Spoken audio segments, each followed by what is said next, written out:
Ok, vamos entonces a empezar con una pequeña introducción en relación a todo, pues, la búsqueda que se hizo con respecto a lo que implica el sistema de salud, su cobertura, la estructura que la estuvimos abordando en el video que fue publicado.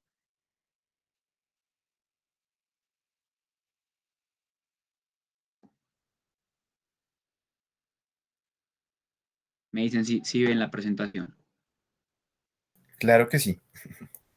Ok, entonces vamos a abordar puntos en específico que básicamente son cobertura, calidad y reforma en ese momento, debido a que estructura ya lo estuvimos viendo durante el video que las compañeras Paula y Ana nos elaboraron para mayor comprensión y como parte de la preparación que habíamos cuadrado para este tema. Esta charla pues está a cargo de mi persona, de el compañero Gualberto Sánchez y de Paula Rendón. Entonces, en primer lugar, recordar que el sistema de salud en Colombia pues, se basa en el sistema de seguridad social y que la estructura que ya hayamos mencionado está compuesta por el Estado, por los aseguradores y pues por los prestadores de servicio. Entonces, en cuanto a la cobertura, como Alberto nos va a hablar un poco acerca de cifras en relación a la cobertura. Pues en cuanto a la cobertura, Colombia tiene una cobertura del 99.6% de su población, lo que se conoce como un aseguramiento universal. Este se encuentra distribuido pues como separado entre régimen contributivo y régimen subsidiado. El régimen contributivo tiene pues asegurado a 24.399.839 personas y el régimen subsidiado a 24.745.934 personas.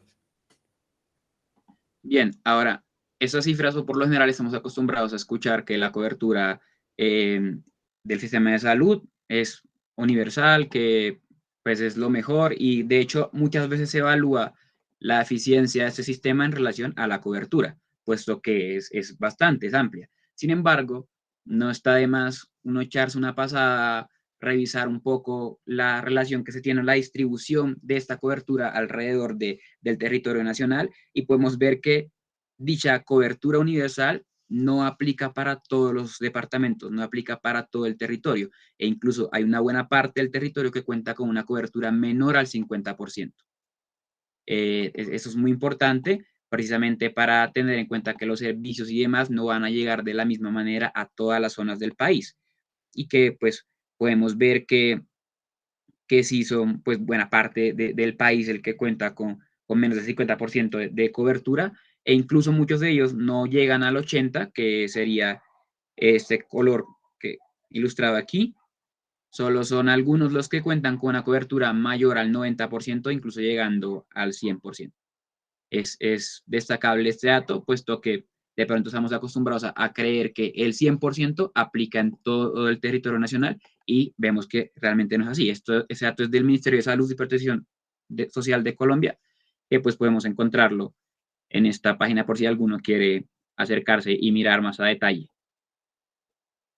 Pero ahora bien, lo que nos reúne en ese momento es más que todo la calidad. Y nosotros en una búsqueda en relación a algunos parámetros de calidad asociados y comparados con otros países, encontramos algunos en específico. Vamos a irlos abordando de manera muy rápida para que el doctor pueda hablarnos acerca de la parte de reforma, pero eso es para entender un poco sobre cómo está la calidad de nuestro sistema. Y pues ustedes mismos serán quienes juzguen alrededor de lo que vamos a ver, cómo consideran que funciona o cómo consideran que está funcionando el sistema en relación a su calidad. En primer lugar, encontramos la cifra de médicos por habitantes. Entonces, si miramos esta gráfica es un informe de la OECD, que son básicamente un conglomerado de países que pertenecen a esta asociación, entre ellos está pues Colombia, que lo que busca es realizar unos informes relacionados a cómo mejorar a mejorar las condiciones en relación a diferentes esferas del funcionamiento social y de los estados, a través del diseño de mejores políticas, y es básicamente la Organización de la Cooperación y el Desarrollo Económico. Y nos arroja pues, un informe bastante interesante, este es de 2021, y lo que encontramos aquí fue que en el caso de Colombia hay 2,3 médicos por cada 1.000 habitantes, solamente 2,3 médicos por cada 1.000 habitantes, y eso pues si miramos en relación a los médicos, pero en cuanto a enfermeros hay 1,4 enfermeros por cada 1.000 habitantes. Y tener en cuenta que en el caso de Colombia, en relación al dato de los médicos, pues se incluye aquí médicos que hacen parte de la labor administrativa, es decir, que como tal no van a estar cumpliendo una labor clínica, sino más que todo administrativa, pero se encuentran ejerciendo. Por otro lado, la esperanza de vida comparada al resto de países que son miembros de la OCDE, encontramos que Colombia tiene una esperanza de vida de 76,7 años, y esto, pues, este dato, si vemos la tabla que está a la derecha, vemos que tiene una especie de marquilla roja, y pues está en rojo en general, porque indica que está por debajo del promedio del resto de países que hicieron parte de este dato en cuanto a la esperanza de vida. Es decir, la esperanza de vida de Colombia es menor al promedio de los países miembros de la OSCE. Con respecto a las camas por habitantes, que es un tema bastante importante en relación pues a todo lo que es el servicio hospitalario, podemos ver en la gráfica que por cada 1.000 habitantes que hay en Colombia solo tenemos una cama, 1,7 camas, que básicamente es casi que 2 camas por cada 1.000 habitantes disponibles. Eh, Esto en el año 2019. En el año 2009 el dato realmente no ha variado mucho, aumentó un poco. Sin embargo, pues ese dato es de 2019, tener en cuenta que pues datos de antes de la pandemia son tomados debido a que pues todo lo que fue esa situación sanitaria, la pandemia, puede llevar a que algunos datos se vean alterados en relación precisamente a los cambios que hubo durante este periodo de tiempo. La satisfacción poblacional es sumamente importante, y de hecho ustedes al final nos orientarán un poco con respecto a qué tan satisfechos creerían que estarían con el sistema. Y esa encuesta es del Invamer, en el que en una evaluación que se hizo, una calificación que se hace al sistema de salud, calificándolo del 1 al 5, el 63% de las personas le evaluaron por encima de 3, sin embargo la mayoría de ellos lo calificaron en 3, o sea, a ras. La parte de la asignación de citas, que es bastante importante en cuanto a la atención en salud, refleja pues una parte relevante en cuanto al funcionamiento del sistema. La cobertura pues no es lo mismo que acceso, y esta parte nos la va a abordar un poco más la compañera Paula. Bueno, digamos que en el tema de asignación de citas debemos tener en cuenta, bueno, qué pena, buenas noches, no los saludé. Bueno, digamos que es muy importante porque nos dice el tiempo de espera en días calendario, cuánto cuando la persona solicitó la cita con esta especialidad hasta cuando le asignaron la cita. En este caso, pues fue en la especialidad medicina interna, gineco-obstetricia, cirugía general y pediatría. Entonces, en promedio fue 10 días, y digamos que la primera cita se considera la primera cita, pero en el año. O sea, digamos, no con la especialidad, sino en el año. Y pues es muy importante, como dice mi compañero Leider, porque nos refiere pues como también esa pues cantidad de días y como la urgencia con la que se atendió a esa persona y pues a esa problemática que tenga como en su contexto. Entonces pues también es muy importante. Sí, en relación a esto, además, pues agregar que básicamente para cirugía general fueron 10 días después de pedir la cita, para ginecología 10 días, para medicina interna 12 días después, para obstetricia 10 días y para pediatría fueron 6 días. Esto pues días a los cuales fue asignada la cita después de haberla solicitado. O sea, casi todos más de una semana después. En relación a las tecnologías diagnósticas, vamos a abordarlas de manera muy rápida. En Colombia, en cuanto a lo que son los escáneres de tomografía computarizada, de resonancia magnética, de tomografía por positrones, se tienen solamente 6 de estas tecnologías por millón de habitantes. Bueno, en cuanto a la vacunación, pues, la verdad hemos logrado pues el aumento de vacunación en los niños con su esquema de vacunación o PAI y pues fue del 93%, pues que es bastante alto y pues fue contra las vacunas de tétano y tetasferina, contra sarampión, hepatitis B y pues nada, eso es como un indicador de que la población también está protegida.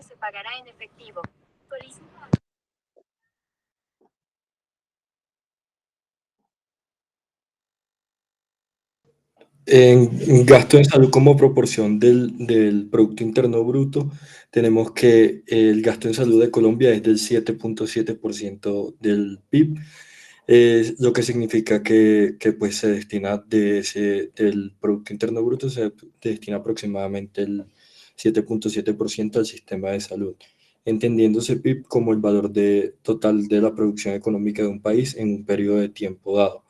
En comparación pues, con el promedio de los 38 países pertenecientes a la OCDE, Colombia se encuentra 1.1% por debajo de estos países.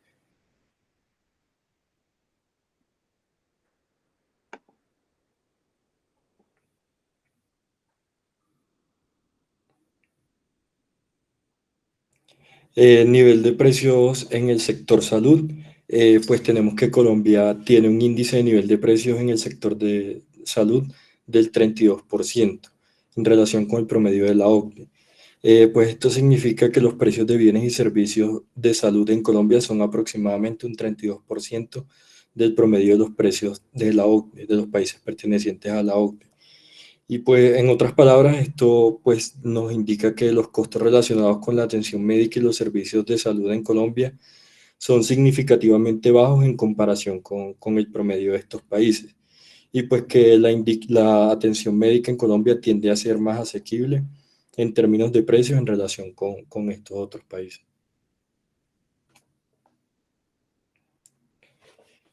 También en niveles de precios de hospitales vemos que Colombia pues ocupa una de las posiciones más bajas pues, dentro de estos países y tiene un índice de nivel de precio en el sector hospitalario del 16%. Pues para pues, traducir esto sería que los costos de los servicios de hospitalización en Colombia son considerablemente más bajos en comparación pues, con el promedio, estando pues de penúltimo en esta lista de países pertenecientes a la OCDE. Tenemos también la gráfica de volumen de servicios de salud per cápita en comparación con el gasto en salud per cápita para el año 2017, en el cual pues, podemos ver que hay varios factores que influyen en el gasto en salud y en el volumen de servicios de la salud, que serían los precios de los servicios, la estructura de la atención médica, el perfil de salud de la población y los problemas de acceso. Pues para el caso de Colombia podemos observar que pues es muy similar el volumen de servicios de salud en comparación con el gasto en salud per cápita que se realiza. Dentro del gasto del bolsillo como proporción del gasto total del hogar, pues el hecho de que el gasto de Colombia en servicios de salud represente aproximadamente el 1.7% del gasto total por hogar, indica que los hogares colombianos destinan una proporción relativamente baja de su servicio financiero al pago de bienes y servicios en salud. Y pues es muy significativo, es significativamente bajo, ya que el promedio de los países de la OCDE es de 3.1%.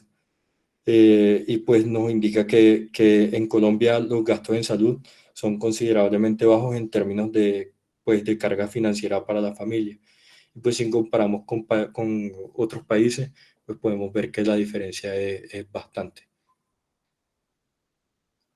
Ahora, en relación a un tema que puede llamar bastante la atención, es las tutelas, que por lo general se suele digamos que hablar del sistema de salud como un sistema en el cual se tienen que hacer bastantes tutelas para poder acceder a citas y a servicios. Esta gráfica de aquí nos indica básicamente las tutelas en salud y atención en salud en el periodo de 2015 a 2021. Entonces, podemos ver el número de atenciones en salud, el número de tutelas y la proporción que hay de tutelas con respecto al número de atenciones en salud. Entonces, vemos que en 2021, que es pues el dato más reciente que se tiene en esta gráfica, hubo, en cuanto a número de atenciones en salud, 363.790.895. Y número de tutelas, hubo 80.325 tutelas. Y en relación a esto, básicamente, de estas, pues más de 300 millones de atenciones en salud, solamente el 0,03% de ellas se accedieron debido a tutelas. Entonces, digamos que se mide de esta forma debido a que el número de atenciones en salud pues está relacionado a que una persona puede presentar una inconformidad con varias atenciones en salud. Y eso permite ver en términos relativos qué tanto pesan las tutelas en el número total de atenciones que se presta el sistema de salud. Entonces, ese cuadro lo que nos hizo fue mostrar el número de tutelas por año y el número de atenciones en salud por año. Y lo que se puede observar es que no solo las tutelas en salud representan ahorita un valor muy bajo sobre el total de atenciones en salud que se presentan pues, anualmente, sino que además ha habido una reducción en los últimos años. Entonces, el número de tutelas que se requieren para acceder a atenciones en salud realmente no es tan grande como uno creería y es solamente el 0,03%, es decir, no llega al 1% el número de tutelas que se hacen para acceder a las atenciones en salud.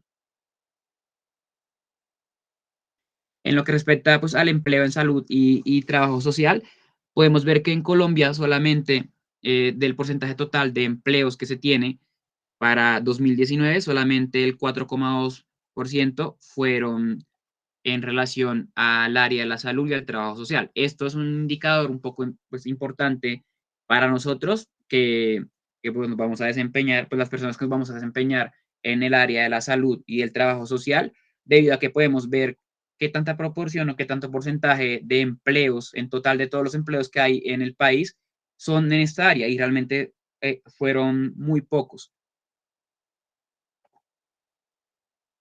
Ya yendo más a la parte de los servicios que se ofrecen en medios de transporte, encontramos que en total en el país para 2000, ese dato es de 2019, se contaban con 6.274 medios de transporte, incluyendo ambulancias y demás, para abastecer una población de unos 49 millones de habitantes en ese momento, y lo cual pues de igual manera estaba distribuido de manera desigual en los departamentos.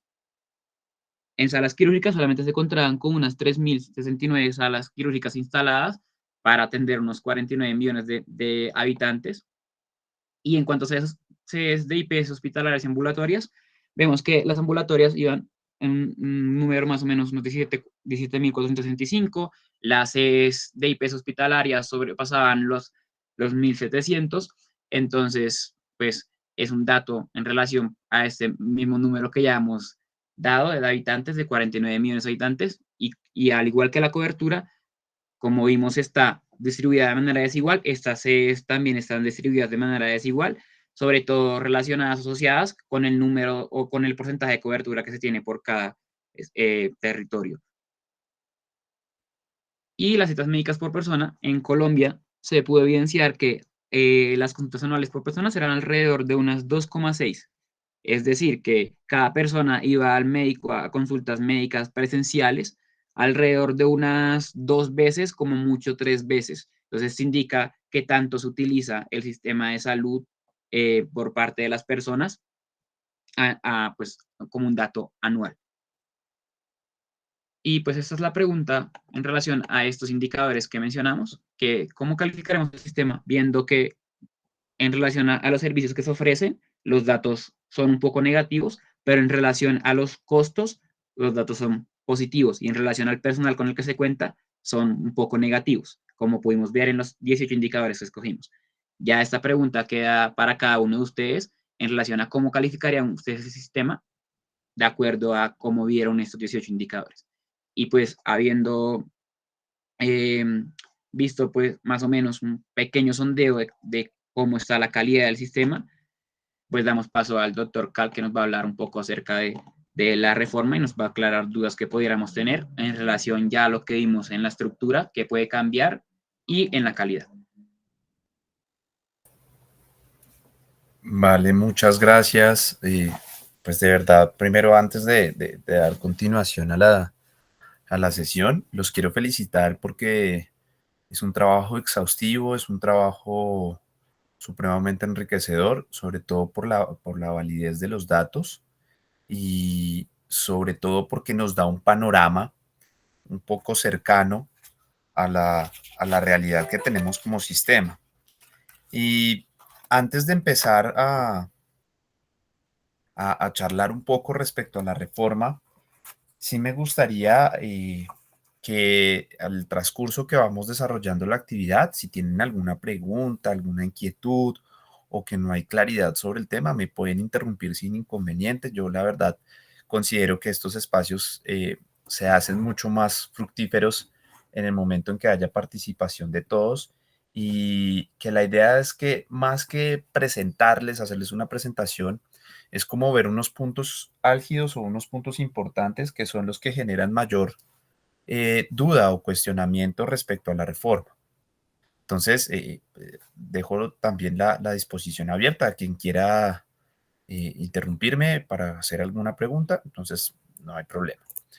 Bueno, para empezar con el tema de la reforma, les voy a compartir una imagen aquí en la pantalla, si me permiten, y me confirman porfa si la pueden ver, pero es una imagen que sintetiza de manera general lo que se quiere o lo que se pretende establecer como ejes fundamentales en el proceso de reforma de salud que presenta el Estado. Como yo le comentaba a Leider, en el momento que realizamos el contacto pues para esta sesión, al día de hoy hay casi más o menos 45 o 46 escritos o documentos de diferentes reformas, de propuestas de reforma. O sea, actualmente hay casi 46 propuestas de reforma de salud. Pero yo sí quisiera que nos orientáramos puntualmente en la que presenta el Estado colombiano, en cabeza de la presidencia y del Ministerio de Salud, para entender un poco por qué se volvió tan controversial, resaltar también sus aspectos tanto positivos como negativos y aspectos que generan dudas. De manera inicial, ustedes se dan cuenta que el primer eje fundamental es empezar a crear o instaurar una serie de centros de atención primaria, los famosos CAP, en todo el territorio nacional y que tienen dos enfoques. Y esos dos enfoques que vemos acá en la imagen, el enfoque de la medicina preventiva y predictiva, son como el eje fundamental del proceso de la reforma. Como ustedes lo mencionan y con lo que han repasado el sistema de salud, ustedes saben que nosotros nos regimos bajo unos principios. Y esos principios del sistema de salud está la universalidad, el aseguramiento, la equidad, la igualdad, etcétera, etcétera, etcétera, etcétera. Pero cuando se crea el sistema de salud en el año 1993 con la famosa Ley 100, parte de los principios era enfocada a un servicio de salud centralizado en una medicina asistencial y resolutiva, ¿m? Que sí tenía unos componentes del ejercicio de promoción y prevención, ¿de acuerdo? Pero hoy en día, desde la salud pública, estamos hablando también de la medicina predictiva y es alcanzar ese proceso de la carrera tecnológica que tenemos a disposición hoy en día para poder lograr esos eventos o esos avances en identificar de manera predictiva algunos sucesos en salud que atraviesan las poblaciones. Y uno de los reparos que hace el Estado colombiano actual es que, en definitiva, la medicina no está abordando de manera integral la promoción y la prevención. Por eso es que el primer eje se centraliza en la construcción de centros de atención primaria que se desarrollen a lo largo del territorio como parte de suplir esa necesidad de fomentar la medicina preventiva y predictiva. Luego pasamos a un segundo eje, que es el eje de cómo se financia y cómo se manejan los recursos del sistema de salud. Actualmente, como lo explicaron los compañeros, ustedes se dan cuenta que la plata realmente, el rubro que recibimos o que recibe el sistema de salud, vienen de muchas fuentes financiadoras. Inicialmente, propiamente del régimen contributivo, que somos las personas que estamos empleadas, que tenemos un trabajo y que se nos hace un descuento en nuestra carga salarial para pagar el tema de salud, que como muchos recuerdan, y si no lo recuerdan o no lo sabían, no hay problema, eh, constituye más o menos el 12% del valor del salario que recibe un trabajador. Pero de ese 12%, solo el 8% lo paga la empresa y el 4% es el aporte que hace realmente el trabajador. Al día de hoy, no solamente es la única fuente de financiación, sino que también los impuestos que se generan de ciertas prácticas o de cierto comercio o cierto proceso industrial, como son las tabacaleras, las empresas productoras de licores y los juegos de azar. Ustedes se dan cuenta que, por ejemplo, cada cerveza, cada licor, cada cigarrillo que consume una persona, ese valor tiene un porcentaje que va directo a salud porque desde que se construye la ley 100 se considera que hay ciertas prácticas que fomentan los factores de riesgo a desarrollar sobrecostos a futuro en el sistema. Entonces, por eso es que estas empresas aportan un porcentaje. Otro, Otra fuente financiadora son las famosas regalías, que eso es un punto álgido que vamos a ver más adelante con el tema de la financiación, porque recordemos que las regalías son esos recursos que adquiere un territorio en el momento de permitir la explotación o el desarrollo industrial de ciertas prácticas, como son la refinería, o sea, toda la extracción de petróleo, de gas, de minerales, etcétera, etcétera. Eh, la característica que se tiene en el sistema al día de hoy es que esos recursos se asignan directamente a la salud de los territorios. O sea, me imagino que muchos conocen toda la parte del llano, Casanare, ¿cierto?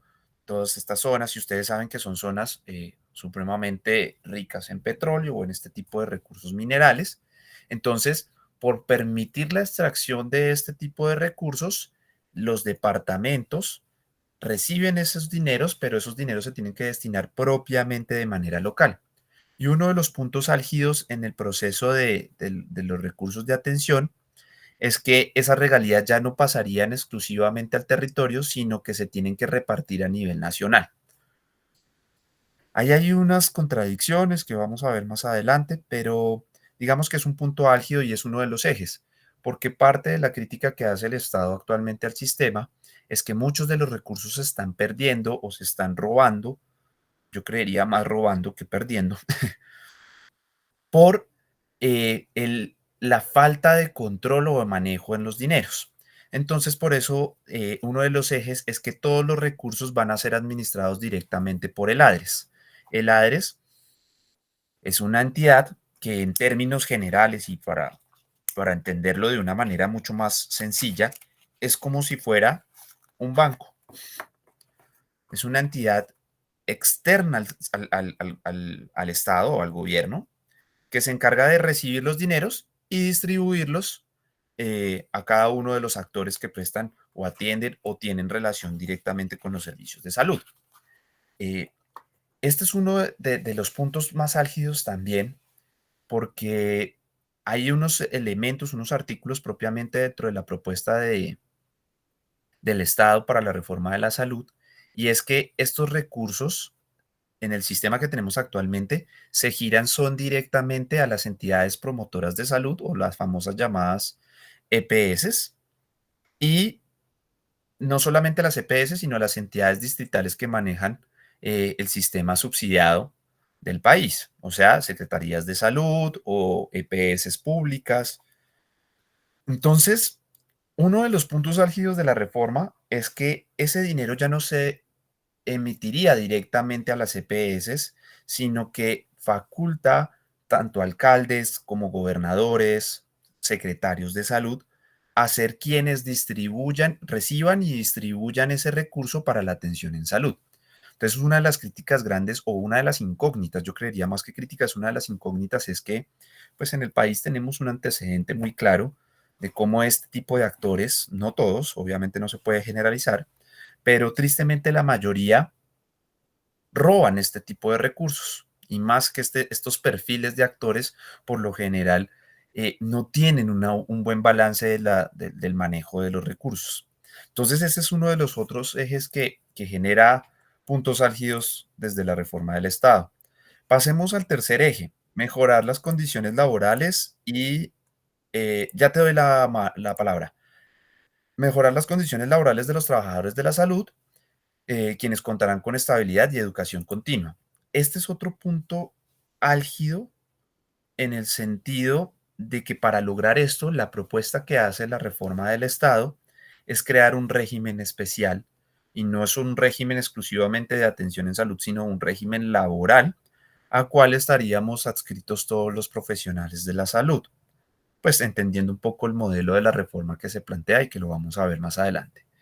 Sí, ¿quién había levantado la mano? Adelante. Pues yo, doctor, es que pues quería como hacer una precisión con el tema de las regalías, que era Sí, que actualmente pues las regalías se están distribuyendo de manera diferente y es que un gran porcentaje, un mayor porcentaje se va al Sistema General de Regalías que está administrado por el Departamento Nacional de Planeación y un porcentaje más pequeño pues dependiendo del tipo de mineral y del año en que se realiza la declaración de la producción se hace la distribución directa al municipio en el que se hace. en el de que se- acuerdo, no. Tienes toda la razón. El inconveniente en que está, que ese porcentaje pequeño solo tiene participación en salud, ¿sí me entiendes? Vale. Y ese es el problema grande. Imagínate que ahora ese mínimo porcentaje que ya tenía garantía desde el Estado, ¿cierto? A ser un recurso de salud, ahora pasa a ser parte de las regalías generales del país. ¿Sí ves? Entonces, una de las incógnitas es cómo vamos a lograr garantizar que ese poco dinero que ya había sido destinado y protegido por ley para salud realmente se va a distribuir de manera equitativa en el país y segundo, que vaya a llegar a salud. ¿Mm? Y de Esa es pronto una... pues una pregunta que tenía que no sé si de pronto la va a responder más adelante. No, Era dale, dale. pues yo trabajé un tiempo en la Agencia Nacional de Minería y pues me di cuenta que hay muchísimos recursos que no se han distribuido. Quería saber si de pronto en el tema de los nuevos borradores de la reforma se incluye pues algún inciso, algún tema en el que esos recursos se vayan a distribuir porque son recursos que por falta de información no se han podido distribuir. De acuerdo, no hay un punto exacto en la reforma que especifique qué se va a hacer con esos recursos. Y nuevamente, ahí es donde se generan las incógnitas y las dudas respecto a la reforma que presenta el Estado. Y es que sencillamente, si hay recursos estancados que deberían distribuirse en la región, ¿cierto? Ahora van a pasar en manos exclusivamente a los directores de la región y sabrá mi Dios si lo van a ejecutar en salud como se propone en la reforma o va a terminar en el bolsillo de algunos pocos o va a seguir siendo un presupuesto general de la nación. ¿Ves? Esas son las cosas, las ambigüedades que genera el documento. Más adelante de pronto les puedo mostrar ahí unos artículos que mencionan ese proceso. Retomando entonces, como les mencionaba, en el tercer punto del eje, esta mejoría de las condiciones laborales implica la construcción de un régimen como muy similar, si algunos de ustedes lo conocen, al régimen de los profesores o al famoso régimen del magisterio, en el cual no solamente se orienta en mejorar las condiciones laborales del trabajador, sino que también se adquieren unas responsabilidades y todo un mecanismo para ascender o mejorar los recursos dependiendo de los procesos de formación que tenga cada uno. Y acá también se convirtió en un punto álgido porque con las estadísticas que ustedes nos mencionaban anteriormente, nos dimos cuenta que hay falta de personal médico en Colombia, ¿cierto? Y eso implica que parte de los poderes que se piden o de esas facultades extraordinarias que pide la reforma para el presidente de la República están orientadas a que se pueda organizar de una manera rápida un régimen laboral donde los profesionales de salud tendrían que empezar a hacer un proceso de escalonamiento o de escalafón para empezar a adquirir mayor recurso económico o mejores condiciones laborales. Y no solo eso, también obliga a los profesionales de la salud a la presentación de concursos o de recertificaciones en ciertas áreas para poder seguir ejerciendo, laborando o adquirir mayor recurso económico por su labor. Entonces, esto también genera varias incógnitas que lo vamos a ver más adelante. Otro de los ejes es el construir un sistema público de información en línea, que esto, digamos, no es novedoso, es una propuesta, ay caramba, es una propuesta, ¿todavía siguen viendo la pantalla? Es que se me cerró aquí una ventana. ¿Todavía siguen viendo la pantalla? Sí, doctor. Perfecto. Eh, Esto es una de las incógnitas también que se presenta porque lo que les mencionaba, esto no es un tema novedoso. Tratar de unificar toda la información de salud de las poblaciones en un solo sistema para garantizar como la transparencia de la distribución de los recursos, eso ya se había planteado, pero una de las dificultades puntuales que se pueden hablar abiertamente sin necesidad de ondear en el tema es que no contamos con la infraestructura, primero que todo, y segundo, con las facultades tecnológicas para lograr este objetivo. Entonces, esto también genera una serie de cuestionamientos dado a que no solamente invalida la autonomía de las entidades de salud en el manejo de su información, sino que implica exponer la información de todos los colombianos a procesos de vulneración de derechos por ejemplo, de la ley de habeas data, que se garantiza la protección de los datos de los individuos. Eh, Esto lo acoto porque no sé si vieron las noticias recientemente, creo que fue el día de ayer o el día de hoy, donde hubo un ataque masivo a páginas y informaciones en línea del gobierno. Entonces, esta es una de las dudas que se generan, porque imagínense exponer la información médica, la información personal de 50 millones de personas en un solo sistema público de información. Entonces, esta es otra de las divergencias o de los puntos álgidos de la reforma. Y finalmente, la transformación del sistema, de los actores del sistema, a una transformación pública que pese a que la reforma habla de la perdurabilidad de algunos sistemas complementarios, o sea, la medicina prepagada, las pólizas de salud o los planes complementarios, pero que van a estar sujetos propiamente a las necesidades del Estado.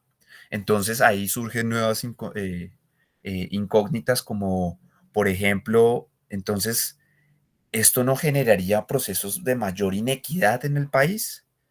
¿Será que no es un sistema muy similar al sistema de salud americano, en el cual propiamente, se los voy a decir cómo es la realidad? El que tiene plata, tiene salud. ¿Mm? Porque si tú tienes dinero, pues vas a tener la posibilidad de acceder a medicinas prepagadas, a pólizas de salud, para no atender o no recibir servicios de salud propiamente del Estado. Y segundo, pues no todas las personas tenemos la facultad económica o las condiciones económicas para adherirnos a estos procesos. Entonces, estos son los 5 ejes fundamentales de la reforma que propone el gobierno y que generan mucha discusión y que al día de hoy siguen sin ser aclarados y que peor aún, al día de hoy siguen eh, generando mayor incógnita y temores por el desconocimiento de la gente. Si me permiten ahora, voy a compartirles el documento principal de la reforma. Me confirman si lo pueden ver.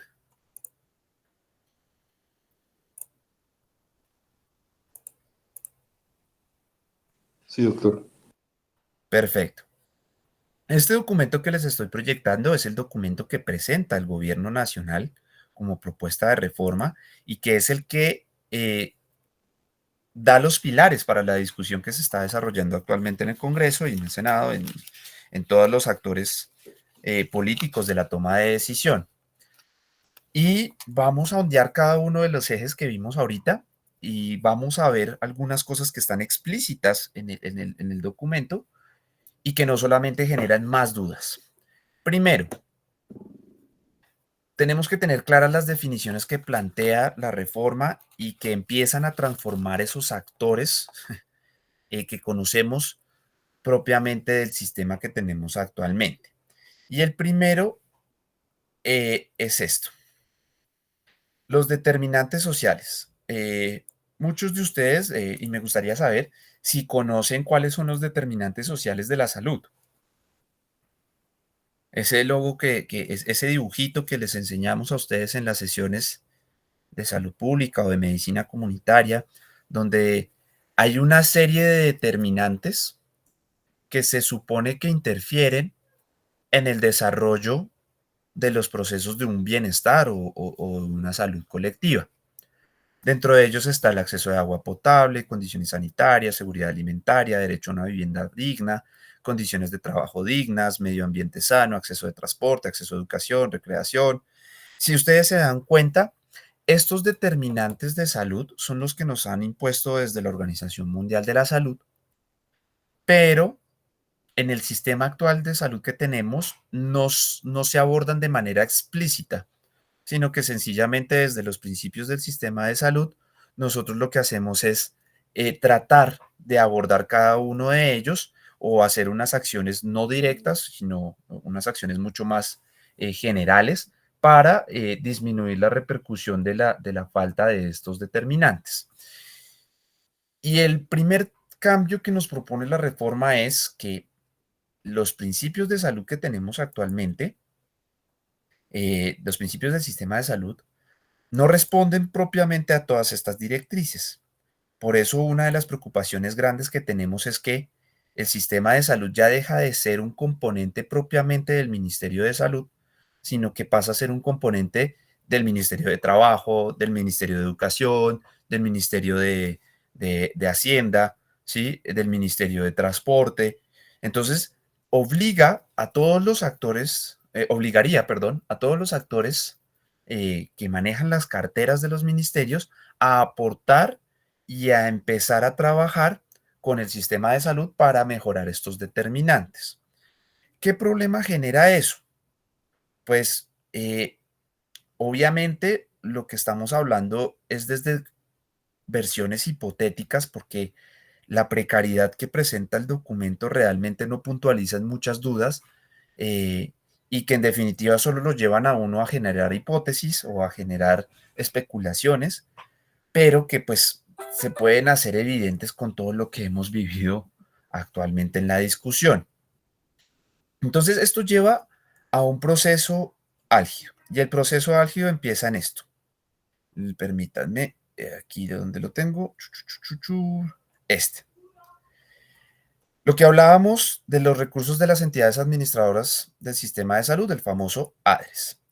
Si ustedes recuerdan, desde que se construye la ley 100, antes el ADRES era el denominado FOSIGA. Y FOSIGA era esa bolsa común que recibía todos los dineros y empezaba a generar la distribución de los recursos.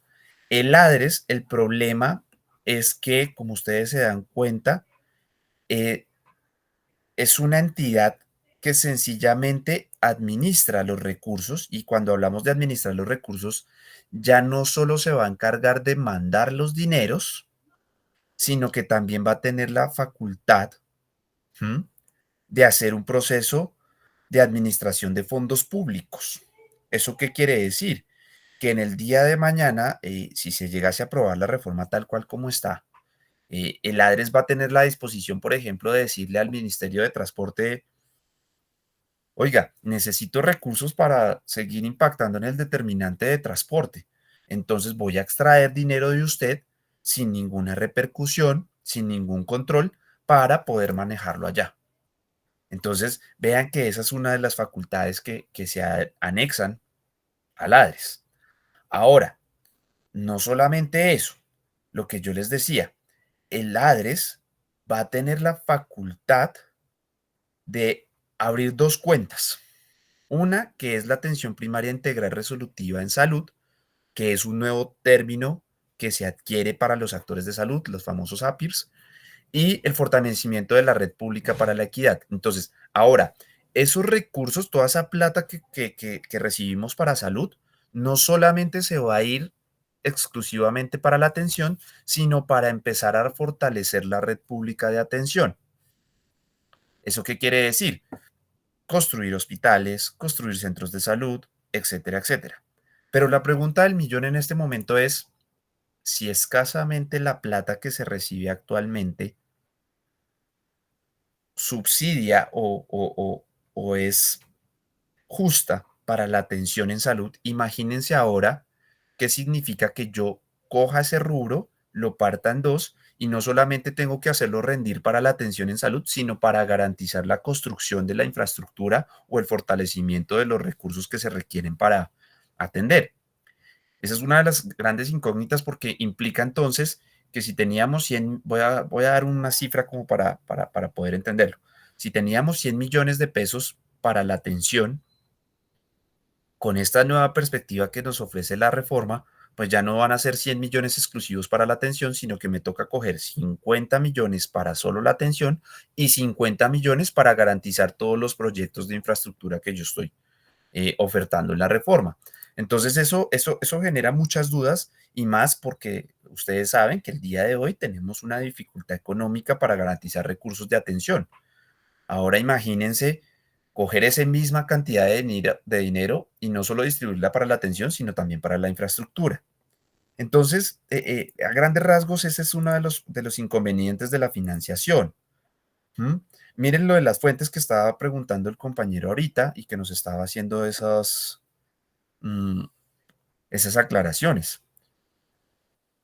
No solamente, miren lo que dice acá, el Sistema General de Participaciones, el 90% de los recursos para salud con destino a los municipios y distritos, el criterio de distribución será exclusivamente poblacional. ¿Eso qué quiere decir? Que el 90% de esos recursos van a estar en manos de los actores tomadores de decisiones, dígase alcaldes, gobernadores, etcétera, y que dependiendo de sus características poblacionales, de sus inequidades, él tiene que garantizar esa distribución. Entonces, nuevamente empieza a aparecer la sombra del proceso de corrupción de manejo de dineros. Dos, los recursos propios de municipios y distritos, incluidos Coljuegos Municipal, que actualmente financian el régimen subsidiado. Si ven lo que yo les decía, lo que son las loterías, los juegos de azar, los casinos, las empresas que producen tabaco, alcohol, esos recursos ya no pasan a ser no pasan a ser financiadores exclusivos del régimen subsidiado, sino que pasan a ser subsidiadores de todos los integrantes del sistema.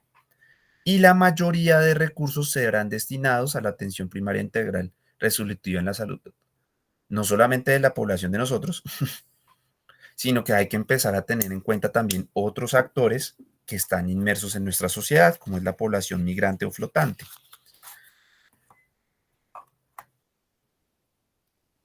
Quisiera poder ondear mucho más en los recursos, en cómo se hace la distribución de los dineros, etcétera, etcétera, pero pues ustedes se dan cuenta que nos llevaría horas poder profundizar en cada uno de los temas, pero la idea general de este proceso de los recursos quería centralizarla más que todo en darnos cuenta que vamos a tener la misma cantidad de dinero que tenemos actualmente dispuesto para los servicios de salud, pero se va a tener que empezar a distribuir no solamente en la atención, sino en otros factores, y eso es una complicación propiamente de los procesos de administración en salud, porque pues para poder hacer eso, pues hay que tener más recursos. Y el problema es que actualmente pues no tenemos muchos recursos.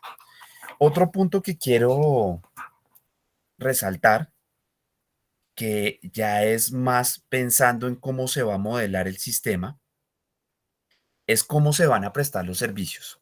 Actualmente, como muy bien lo explicaban los compañeros, tenemos tres tipos de régimen, ahí les faltó uno. es el régimen contributivo, las personas que aportamos al sistema de salud. El régimen subsidiado, personas que por ciertas categorías, ciertas características socioeconómicas, no tienen los recursos para hacer un aporte directo a salud, entonces son un régimen subsidiado. Y tenemos un tercer régimen que está estipulado en la Ley 100, que son los regímenes especiales. De manera general, todo país en el mundo es consciente de que una nación no puede sobresalir o desarrollarse si no tiene dos componentes principales asegurados. ¿Cuáles son? Un ejército y los educadores. Por eso en Colombia se establece desde la Ley 100 un régimen especial, que es un régimen de salud y de seguridad social propiamente para las fuerzas militares, fuerzas armadas, policía y un régimen especial para los educadores. Estos recursos parten no solamente de los recursos generales del sistema de salud, sino que también parten de las garantías que tiene cada uno de estos de estos grupos poblacionales que hacen parte del régimen especial. Y una cuña acá. Mucha gente desconoce que dentro de los regímenes especiales hay un grupo escondidito y que digamos esa es una de las falencias que tenemos como planteadas desde la Ley 100 y es el régimen de los trabajadores de los recursos del país. Por eso es que ustedes conocen que Ecopetrol o Banco de la República tienen unas pólizas de seguro que están inmersas dentro de la estructura del Sistema General de Salud como regímenes especiales, pero no se presentan como tales. Entonces, cuando uno va ejerciendo y cuando uno va trabajando en diferentes instituciones, se va dando cuenta que ellos también hacen parte de los regímenes especiales. Bien, entonces, como les mencionaba, estos tres regímenes tienen acceso a servicios de salud de manera distintas. Hay cuatro actores principales en el sistema. El Ministerio de Salud, que es el que se encarga propiamente de dar el marco normativo, las directrices para que se desarrollen los sistemas. Están las EPS, que son las entidades promotoras de salud. Eso quiere decir que ellas no prestan servicios de salud, ellas no son dueñas de la infraestructura, sino que ellas se encargan de recibir los recursos que les suministra la ADRES para cada uno de sus afiliados y a partir de esos recursos distribuirlos para la promoción y la prevención y para la atención en salud. ¿Eso qué quiere decir? Que voy a poner un ejemplo, EPS Compensar.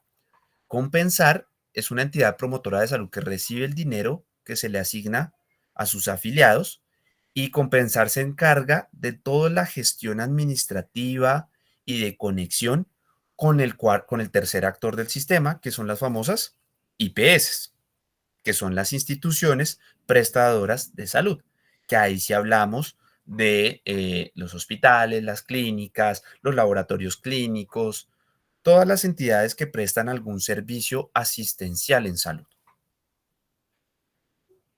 La reforma lo que dice es, oiga, nosotros tenemos que empezar a generar mayor infraestructura, mayor talento humano al servicio del Estado. ¿Por qué? Porque recuerden que las EPS y las IPS pueden tener tres figuras. Pueden ser públicas, pueden ser privadas o pueden ser mixtas. ¿Y esa figura en qué consiste?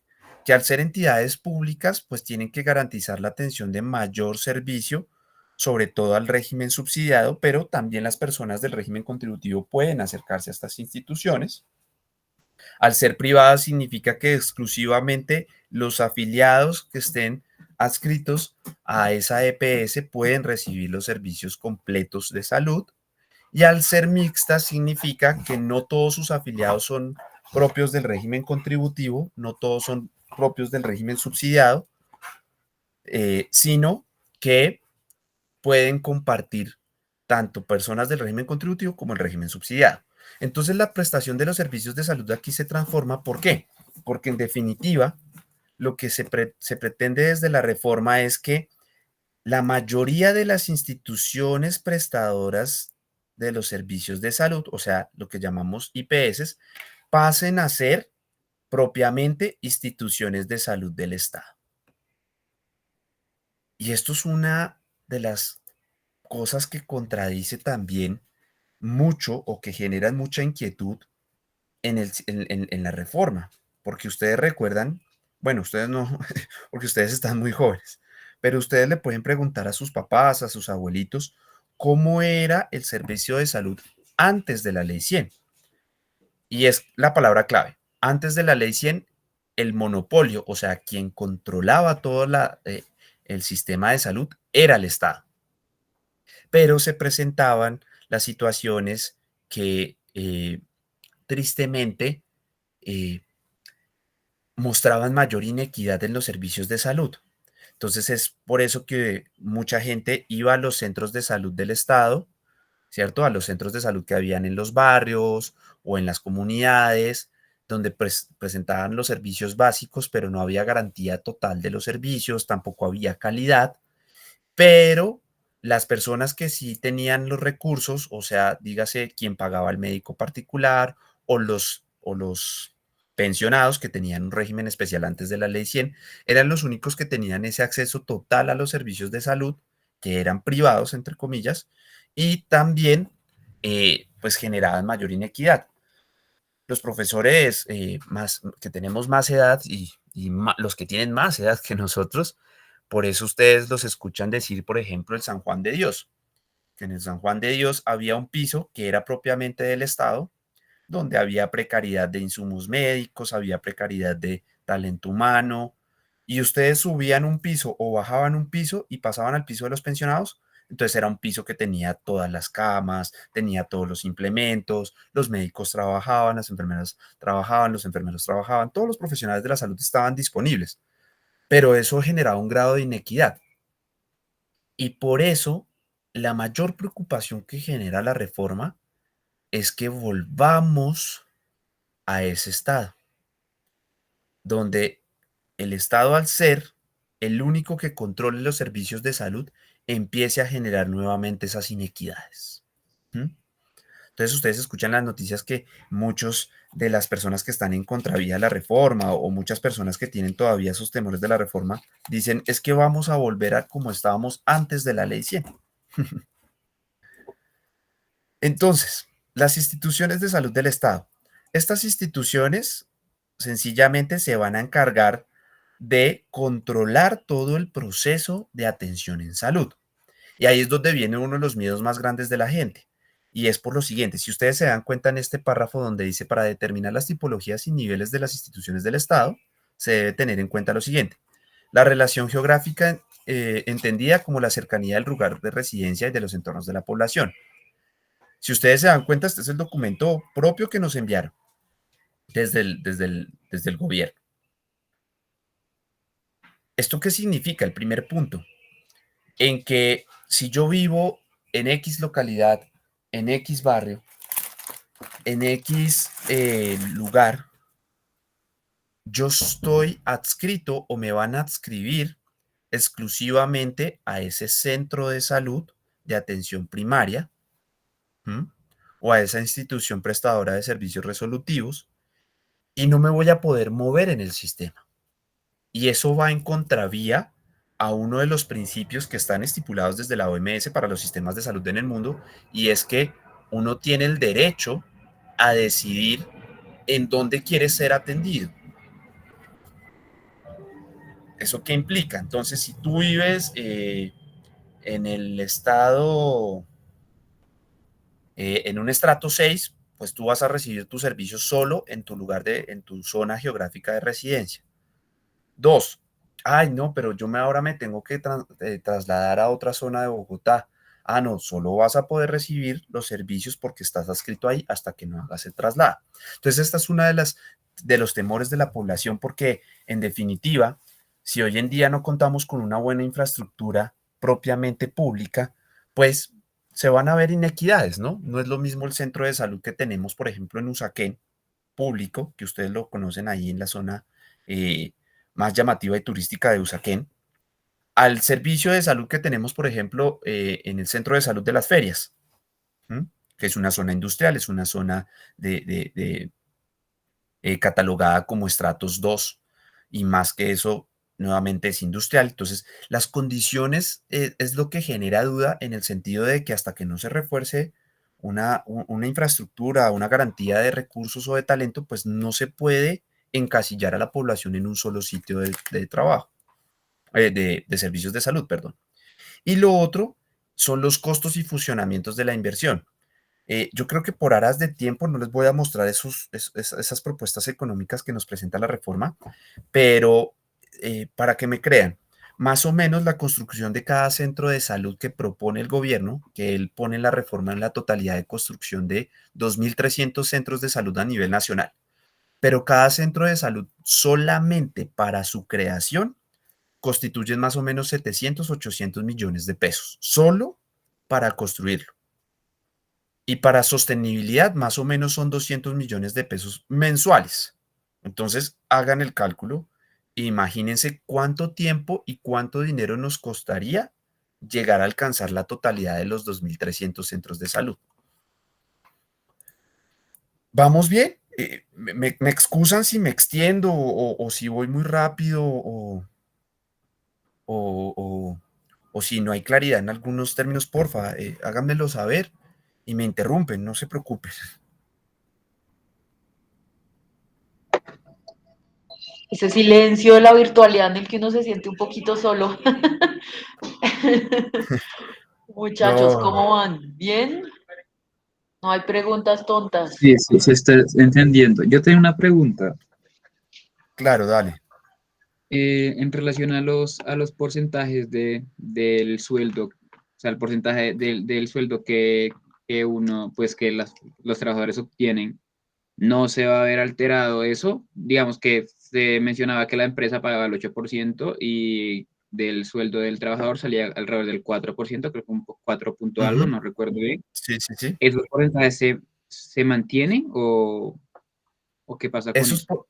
esos porcentajes se van a mantener. La reforma de por sí no especifica si se van a transformar o no, pero el problema radica en que muchas empresas, al saber que esos recursos ya van a ir destinados propiamente al Estado, ¿cierto?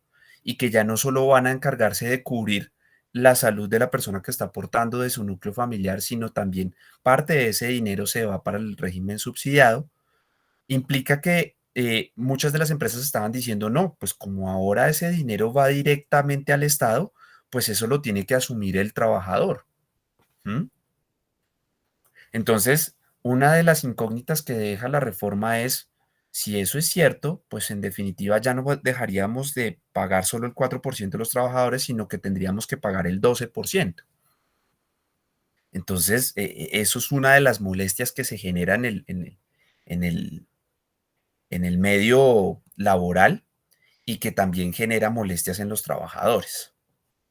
Bien, yo creo que para avanzar un poco, quiero mostrarles también con las líneas como íbamos asignado, que les había mostrado en la imagen principal, quiero hablar un poco de algo que mucha gente todavía tiene dudas, y es sobre el talento humano, y eso nos compete a nosotros, ¿no?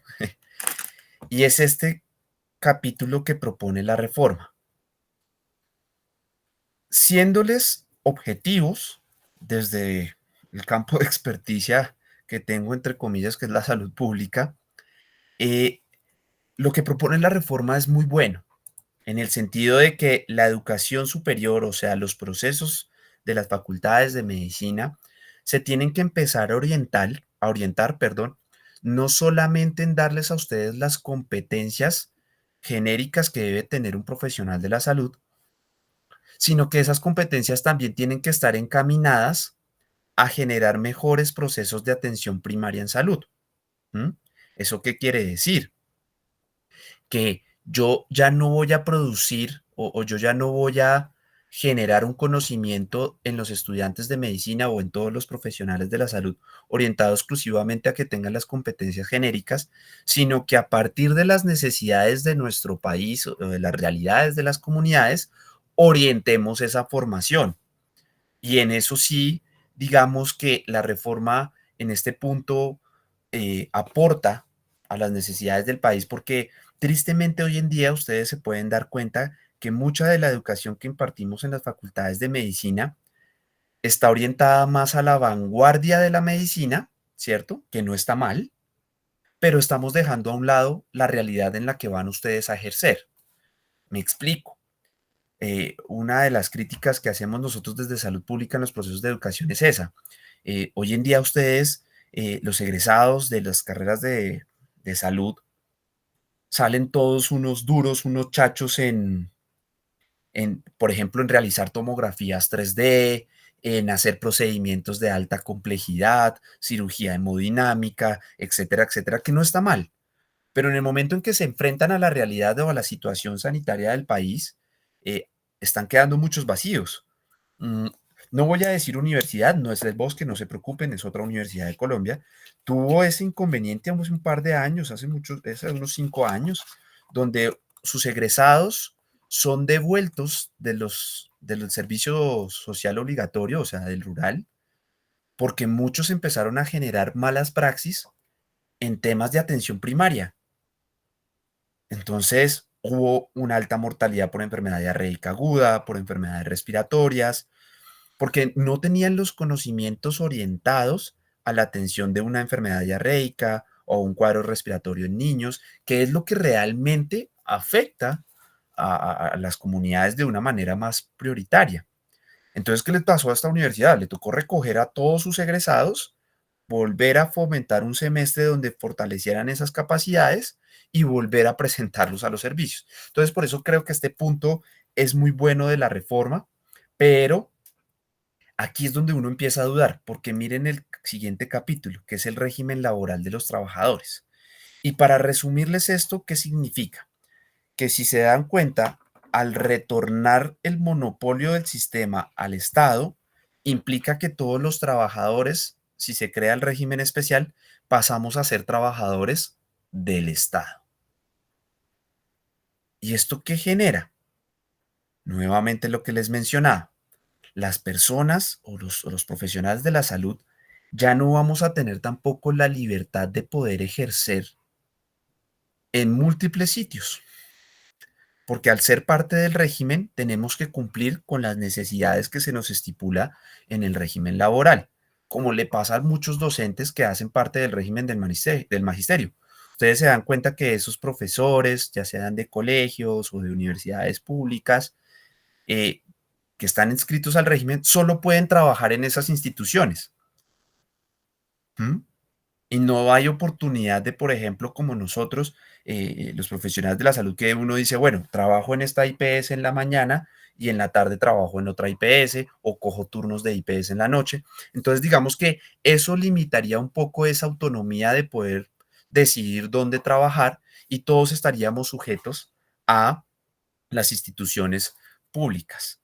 Aquí dicen, claro, hay trabajadores en instituciones privadas y mixtas en el sector, pero miren lo que ellos colocan. Se establecerán incentivos salariales y no salariales, incluyendo el criterio de zonas apartadas y dispersas. Entonces, si todos hacemos parte del régimen, implicaría que se estandariza el valor económico de la profesión. Entonces, todos los médicos generales o todos los enfermeros y enfermeras o médicas entraríamos a ganar dentro del régimen lo mismo. Todos empezaríamos bajo el mismo valor. Y si yo soy un profesional que está en una zona apartada donde hay más necesidad de talento humano, etcétera, etcétera, ya me va a empezar a subir el valor. Una de las dudas grandes que genera esta construcción del régimen especial es cuál es el valor cero o el valor inicial que todos los trabajadores van a tener. No lo sabemos porque la propuesta no lo especifica, pero aquí es donde empieza la ambigüedad, ¿no? Puede que el gobierno diga, claro, yo considero que un médico general o un profesional de la salud tiene que ganar este valor, que puede ser muy significativo para muchos, pero puede también pasar el otro escenario. No, a mí se me hace que un médico general debería ganar este valor, que sería un valor inferior a lo que hoy actualmente se tiene como estipulado por el mercado. Entonces, estas son como los tipos de ambigüedades o o de falta de profundización de la reforma que generan temores. Segundo, lo que dice acá, se adoptarán los criterios técnicos del sistema de gestión de seguridad y social en trabajo que tengan en cuenta los riesgos propios del cargo y desarrollados los criterios técnicos que permitan determinar la actualización de las tablas de enfermedades. Si ustedes recuerdan, dentro del Sistema General de Seguridad Social en Salud hay una rama que son las aseguradoras de riesgos laborales. No todos los profesionales de la salud tenemos el mismo riesgo de generar algún problema de salud por nuestra actividad laboral. Como lo explicaban los compañeros, muchos profesionales de salud no solamente están en el área asistencial, sino que hay una gran mayoría de profesionales también en las áreas administrativas o en las ramas gerenciales, donde el riesgo no es lo mismo. ¿Cuál es el problema o la duda que genera acá la reforma? Por consiguiente, hay que tener claro que la aseguradora de riesgos laborales también determina el valor de la retribución económica por la actividad laboral. Entonces, voy a especular.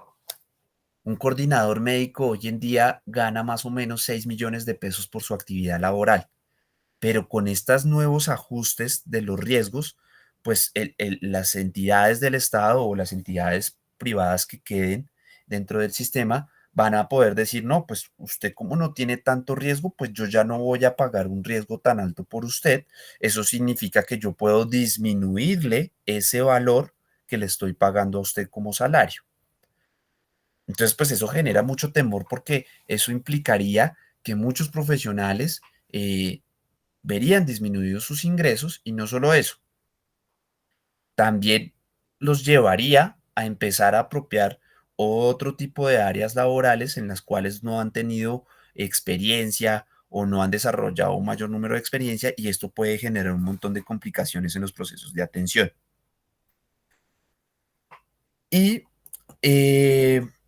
acá, si me permiten, hay otra parte y es el famoso servicio obligatorio y los médicos residentes. Hoy en día, ustedes saben que uno de los requisitos para adquirir la tarjeta profesional en Colombia es haber presentado servicio social obligatorio o haberse presentado en los sorteos del servicio. Algo que busca la reforma es que efectivamente el servicio social obligatorio se vuelva en su totalidad obligatorio. ¿Eso qué quiere decir? Que se anularían los sorteos y por consiguiente todo profesional de salud que se gradúe tiene que prestar el servicio social. Esto trae muchos aspectos positivos porque yo soy fiel creyente de que el rural o el servicio social obligatorio lo forma uno también no solamente en cuestiones académicas, teóricas, sino que también le permite a uno la experticia y darse cuenta cómo es el ejercicio profesional al que uno se va a enfrentar más adelante. Entonces es una muy buena experiencia que todos deberíamos tener, pero también genera otra incógnita. Hoy en día se hace el sorteo porque sencillamente no hay un número de plazas que permita recibir a todos los profesionales que se están formando y que se gradúan.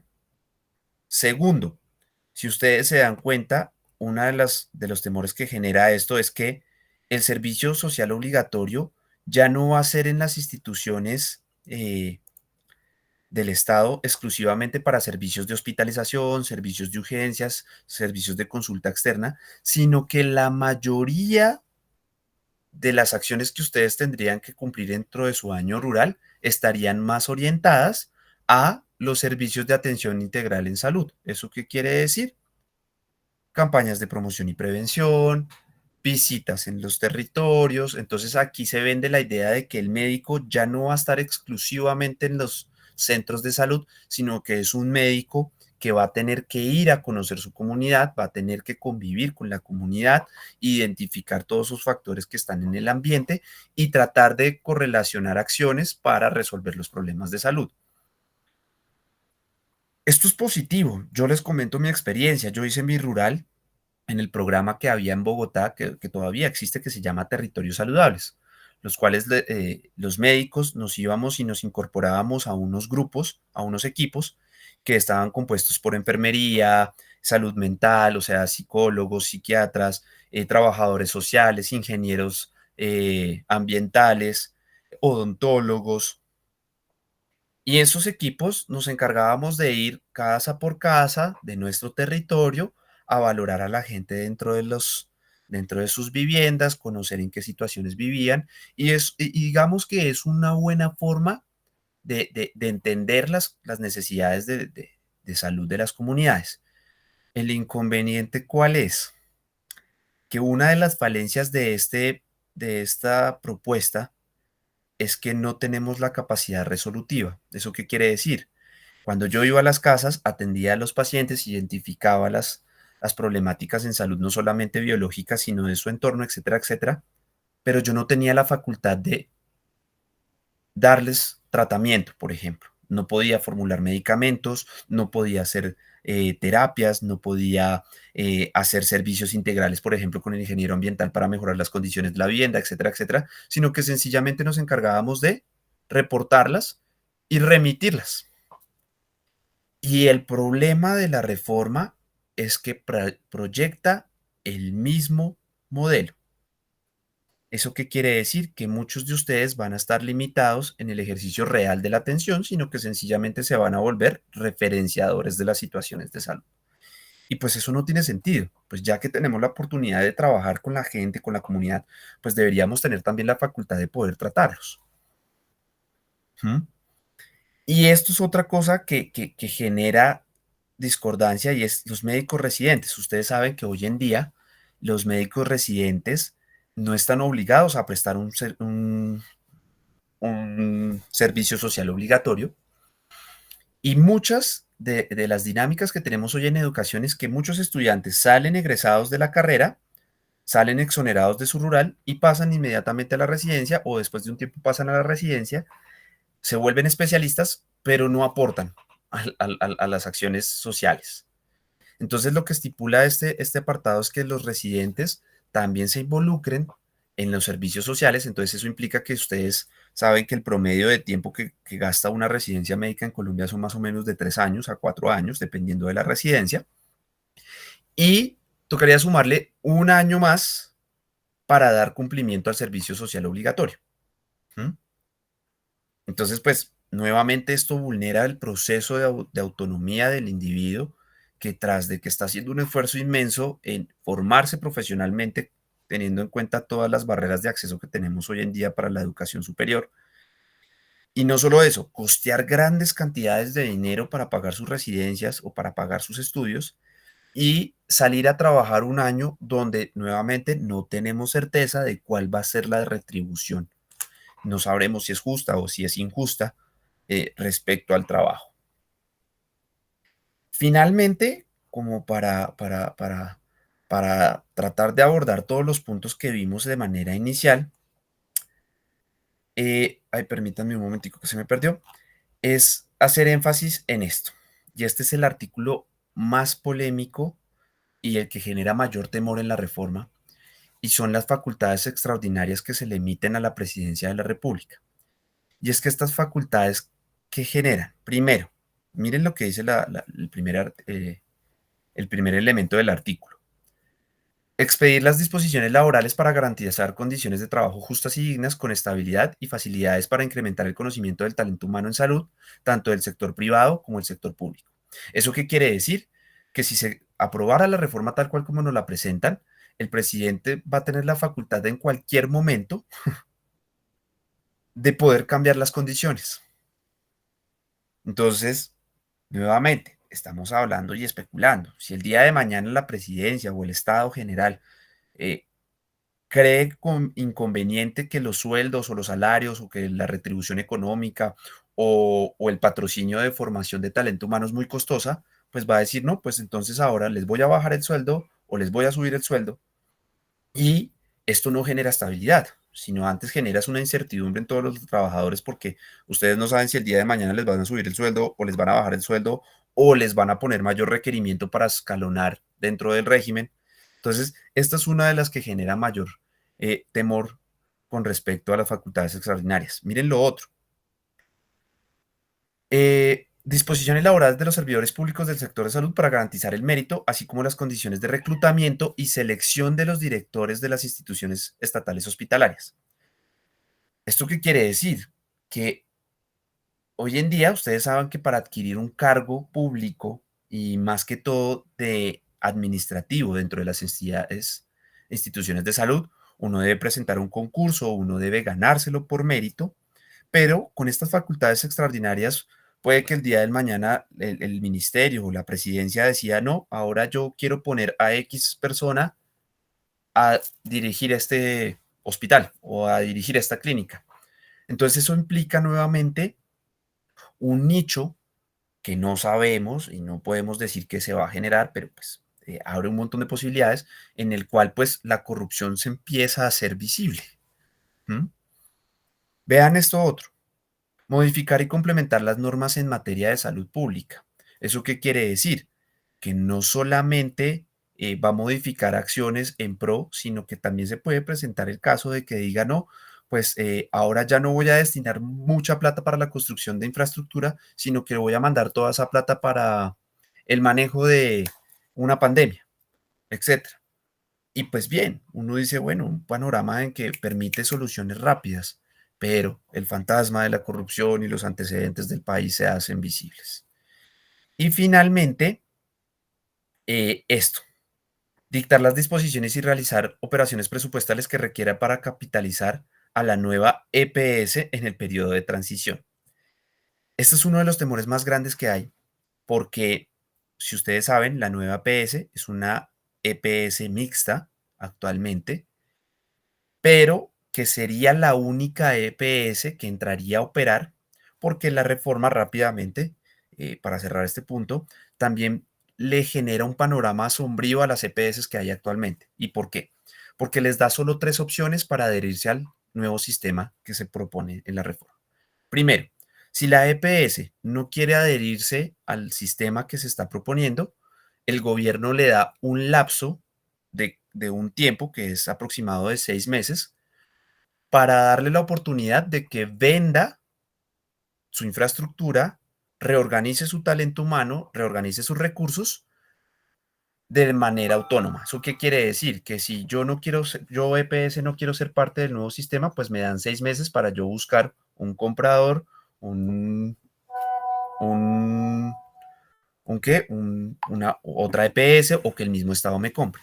Si en ese lapso de 6 meses no consigo comprador, entonces me dan la segunda opción, que es yo como Estado le compro a usted los insumos, pero al valor que yo quiera.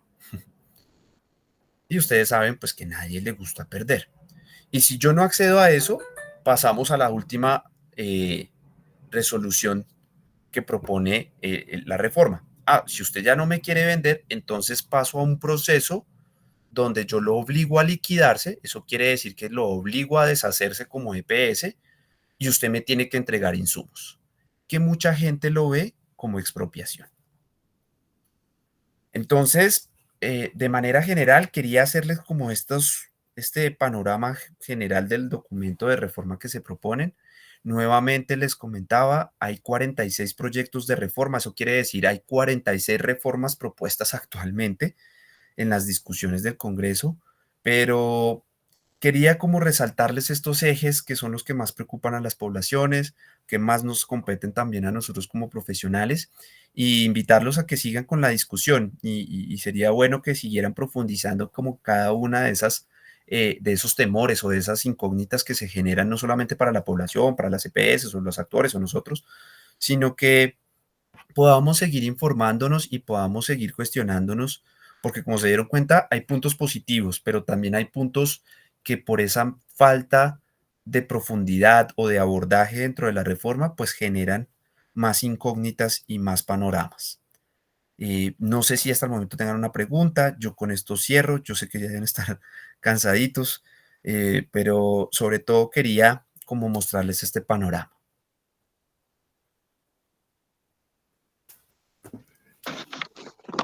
Hay preguntas, comentarios. Normalmente son muy silenciosos después de las charlas, te puede tocar. No, no eres tú, somos nosotros. No, no se preocupen, yo sé, yo sé. para Pues a mí me pues gustaría dar las gracias al doctor por su tiempo y pues a mí me gustó mucho la forma en la que se llevó a cabo la presentación. Muchas gracias, doctor. No, a ustedes. Nicole. Sí, pues digamos, creo que fue como un buen desarrollo en el torno que vimos, digamos, primero, cómo está nuestro sistema de salud, digamos, las problemáticas del sistema de salud. Creo que deja un poco preocupante, digamos, lo que ellos decían de que hay más o menos 2.7 médicos por cada 1.000 habitantes y como 2 camas más o menos por cada 1.000. De pronto, con lo del COVID aumentó un poco, pero aún así, pues nuestra población aumenta, entonces pues como que hasta debe estar igual. Y pues digamos, interesante lo de la reforma a la salud, interesante pues como que tocamos cada punto y como los vacíos que se tienen de esta reforma aún, que pues ahí sí como dicen, pues no es la oficial, porque hay 47 más, pero igual sí deja como ciertos vacíos y cosas para pensar que a la final, o sea, uno no sabe si es necesaria una reforma, pues por las cifras que se vieron, pero pues no se sabe si realmente todas las propuestas son como tan necesarias y van a ser como la salvación de este sistema. Y nada, pues muchas gracias también al doctor por acompañarnos a esta hora, porque pues así como él dice, si nosotros estamos cansados, él también. Entonces pues agradecerle mucho porque pues tanto el grupo como pues él fueron muy claros y pues yo creo que la información que querían transmitir fue muy buena. Muchísimas gracias. Gracias. María José. Sí, yo me sumo bastante al comentario de mi compañera Nicole en el sentido de que siento que la charla fue en todos los aspectos muy integral en crear un verdadero panorama de la situación de salud en Colombia desde una vista del sistema, sobre todo ahora que entra a revisión en base a lo de la reforma. Creo que, bueno, personalmente quedan muchas dudas, pero no son necesariamente para nosotros, sino pues para aquellos que proponen la reforma. Hay muchos vacíos, hay muchas cosas que generan muchas dudas, muchas cosas que, pues como mencionaba el doctor, quedan al aire, que generan ambigüedades. Entonces, se me hace que la vista que se nos presentó de las posibilidades, de lo que hay, de lo que no hay, de lo que puede pasar, de lo que falta y de lo que nos beneficia fueron excelentes. Entonces les quería dar muchas gracias a todo el grupo y también pues al doctor por su presentación que nos ha dado. Muchas gracias. Súper. María Paula. Hola, buenas noches. Quería dar las gracias, decir que me pareció una charla excelente y una preguntita rápida. De pronto establece en alguna parte, o se ha comentado en alguna parte, digamos, en cuánto tiempo tiene planeado, pues, hacerse la reforma, porque, pues, lo que hemos hablado son muchas cosas y siento que no, o sea, no se puede hacer ya por cómo está el sistema. Bien, mira, para responderte rápidamente, el documento matriz que les presenté plantea que la transición se tiene que desarrollar dentro de 2 años, pero lo que nos ha enseñado la historia y sobre todo la organización de los sistemas de salud en el mundo es que hay un cálculo en salud pública que se estipula y es que más o menos para que un sistema de salud se transforme, independientemente de las características de la reforma, se va a demorar más o menos 10 años. ¿Eso qué implica? Que lo que nos propone la reforma en 2 años, pues realmente no es posible. Y segundo, que para que se vean los resultados de toda la transición y de toda la reforma en el 100%, se demoran otros 10 años más. ¿Eso qué quiere decir? Que los resultados, si se llegase a dar la reforma como está tal cual, solo los vamos a ver dentro de 20 años. Y no siempre son resultados favorables, ¿no? Porque puede también haber el panorama de resultados negativos. Entonces, vean lo torpido y la falta de profundidad que se genera esto y también como tan utópico creer que se puede cambiar un sistema de salud o transformarlo o transitarlo en 2 años. Además de eso, aclaro yo que eso es el tiempo de ejecución, todo lo que nos aclara acá es súper útil. El término de aprobación es muy difícil de medir porque son un montón de debates en el Congreso. Entonces puede avanzar, se puede caer, se puede fusionar con otras propuestas.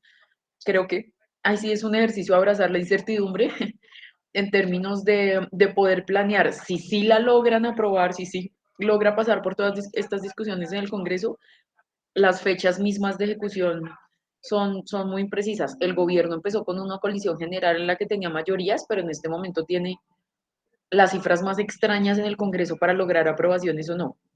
Entonces, la aprobación misma, no tenemos claridades de los tiempos en que empezaría a ejecutarse y si sí logra la aprobación dentro del otro montón de propuestas que hay, que también puede ser alguna pregunta para ustedes como, bueno, yo cuando llegue a 12, ¿ya me va a tocar o no me va a tocar? En este momento es difícil poder identificar a quién le afectaría aún más la reforma o no, porque el proceso de discusión de una ley en Colombia en Congreso es un proceso complejísimo y que pues puede estar a punto de caerse y revivirse y transformar, por si también esa era una de las dudas. Creo que Nicole ya había hablado, entonces sigue Gualberto, ¿cierto? Sí, señor. Por primero, pues, darle muchas gracias por pues, abrirnos el panorama pues, a esta nueva reforma que está en trámite.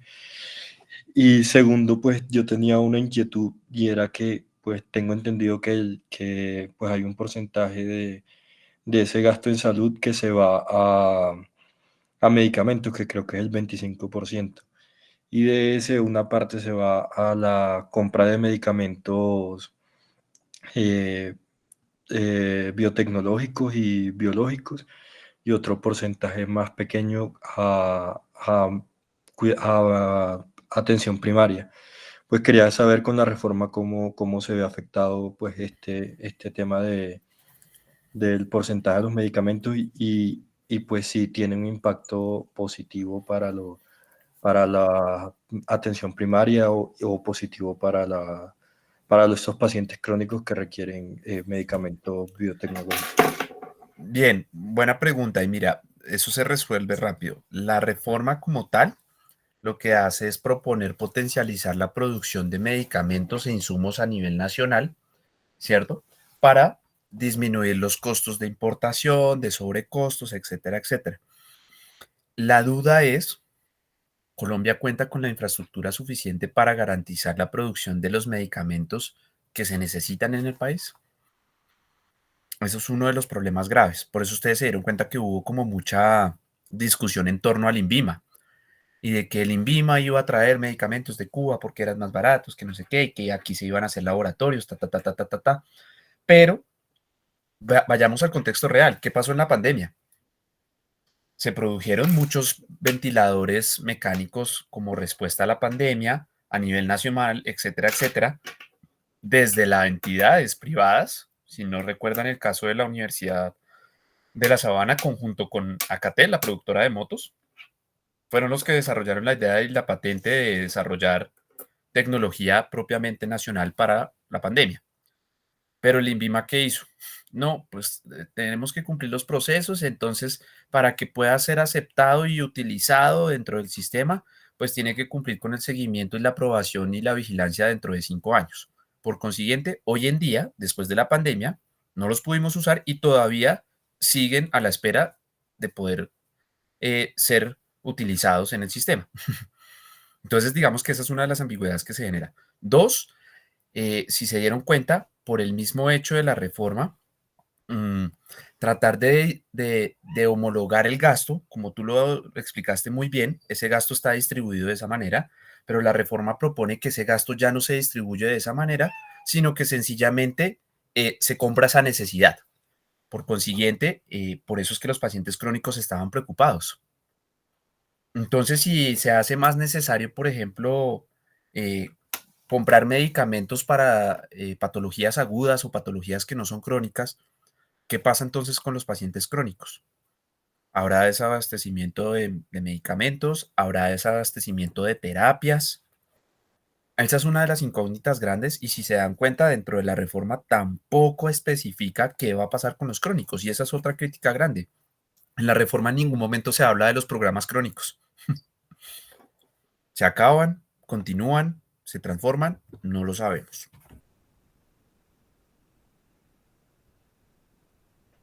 Son tremendos vacíos. Leider.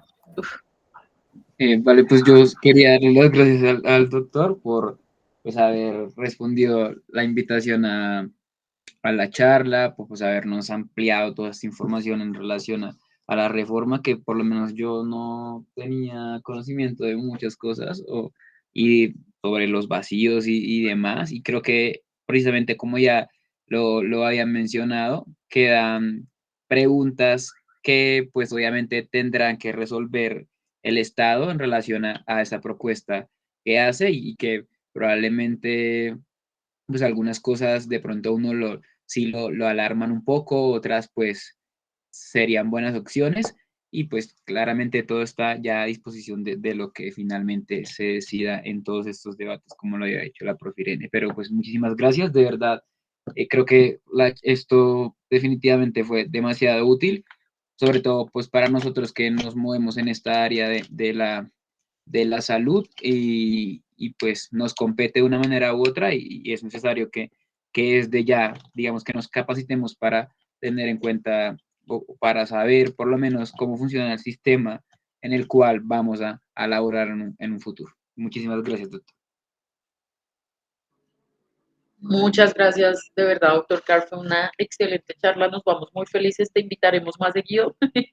Y además, la idea No, es muchas combinarlo gracias. también con la línea de complejidad. Claro que sí, no. Muchísimas gracias nuevamente a ustedes y espero que les haya gustado y sobre todo, digamos que el último mensaje que les quiero dar es ese. No hay que convertirnos en agentes pasivos frente a este tipo de situaciones. ¿Eso qué quiere decir? Des en cuenta que ustedes desde su formación, desde su pregrado, se convierten en actores activos que los obliga a estar al día con estos temas, ser crítico frente a a los temas y sobre todo construir, porque el día de mañana quienes van a manejar todo este sistema, sea el que sea, son ustedes. Entonces, la responsabilidad de ustedes como profesionales es también involucrarse en esto. Por eso es que uno molesta mucho con la participación social, saber votar, independientemente por las corrientes políticas que tengan, pero ejerzan su votación, participen en estos diálogos, porque nuevamente ustedes son el futuro y los que se van a encargar de manejar esto y enfrentar estas situaciones. Gracias. Paula, y Ay, buenas cerramos. noches. Qué pena ya Sí. para cerrar. Buenas noches. Muchas gracias, doctor Carr, por estar aquí hoy y pues darnos la oportunidad también de conocer tantas cosas y aclarar.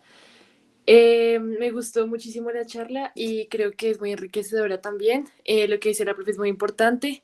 El tema de la complejidad, pues también como intentar incluirlo, pues de pronto también porque la universidad tiene como ese enfoque en la salud pública, a diferencia de pronto de otros enfoques que se manejan en otras universidades, y sería interesante mirar esta reforma o las políticas con ese sentido.